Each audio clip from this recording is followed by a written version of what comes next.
biasanya? Udah tahu lah Pak, pasal lama baru balik lagi. Lama? Oh, iya. Berapa tahun Pak? Kalau mungkin dalam 5 tahun begitu Pak. Di sana Ki, 5 tahun di Sabah. Di Sabah. Iya. Apa kerja apa di sana Pak? Nah, kerja sawi Pak. Oh kerja sawi. Iya. Terus udah dipulangkan? Iya, Oh kenapa? Berkas? paspor Pak. Paspornya ya? Ya masih. Oh iya. Kena tangkap. Oh iya iya. Jadi akhirnya dipulangkan. Pak. Berapa orang semua ini Pak? Semuanya Pak 2 kapal, tapi banyak yang bebas dinunukan. Oh iya. Ada 232 orang. 200? 32. Oh banyak Pak ya? Iya Pak. Berapa laki-laki banyak? Banyak pada saat berapa laki-laki. Sebenarnya masih betah di sana Pak. Kalau kita? Nah, begitulah Pak, pasal saya punya keluarga masih ada di Sabah. Oh masih ada semua di Sabah. Ada suratnya, paspornya mereka? Ada Pak. Oh jadi ini didapat sama polisi, kemudian Pak. dipulangkan paksa. Iya Pak. Penjara dulu Pak, masuk penjara. Oh berapa tahun? Berapa bulan? 13 bulan Pak. Wah lama Pak ya. Iya. Teman-teman juga seperti itu. Nah, ya ada yang 1 tahun lebih, ada yang 2 tahun begitu Pak. Deportasi nih Pak.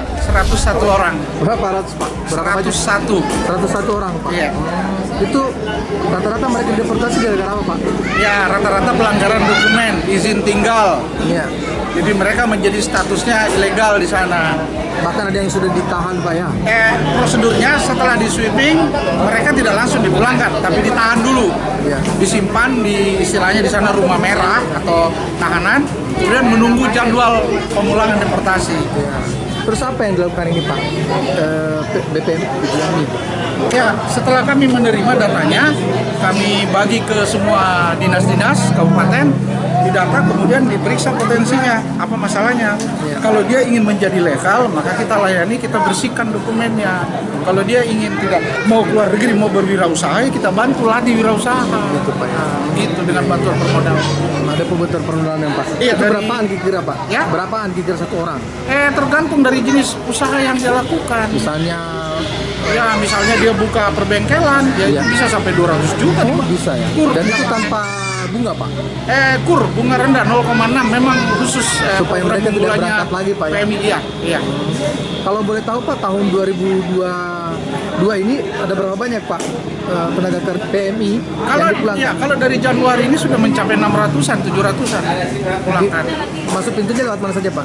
Macam-macam. Ada dari Parepare, ada dari Makassar, Bandara Udara Hasanuddin, ada juga Pelabuhan Makassar. Oh iya. Terus bagaimana Pak kondisi para PMI kita? Apakah dia dapat siksaan? Ya, sebagian ya namanya orang dari tahanan ya, yang jelas kalau sakit-sakit itu pasti ada.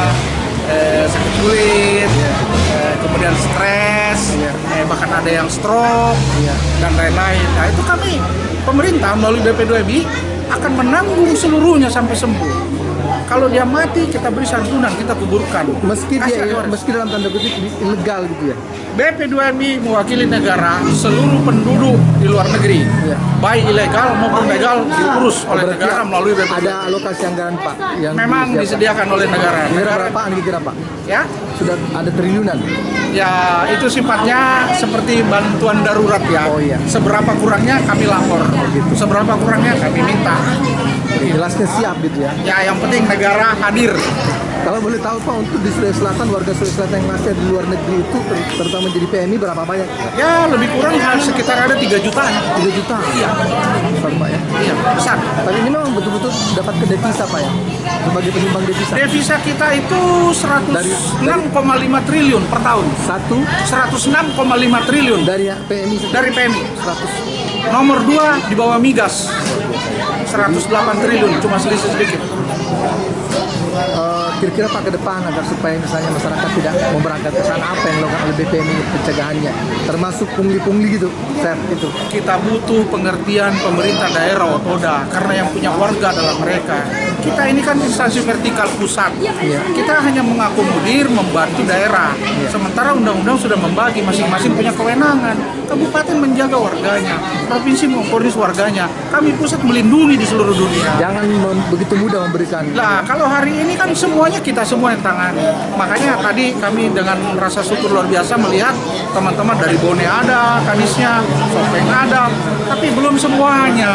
Ada beberapa kabupaten masih merasa ini mungkin nggak penting ya, tapi coba lihat apa enggak guys, ini kan warga kita dan ini perlu diketahui oleh daerah bahwa warga yang pulang ini adalah orang tidak punya kewarganegaraan. Tidak punya keluarga Iya. negara. Kenapa? Karena KTP Indonesianya mati, bahkan ada yang tidak punya karena lahir di sana. Terus orang yang di sana tidak punya juga dokumen di Malaysia. Jadi mereka itu membawa hanya SPLP, surat perjalanan laksana paspor. Ini adalah tugas berat setelah mereka pulang. Bersedia nggak mendata saudara kita ini menjadi WNI? Masukkan KTP itu PR. Ini untuk kepala daerah, saya betul-betul tekankan. Makasih banyak Pak.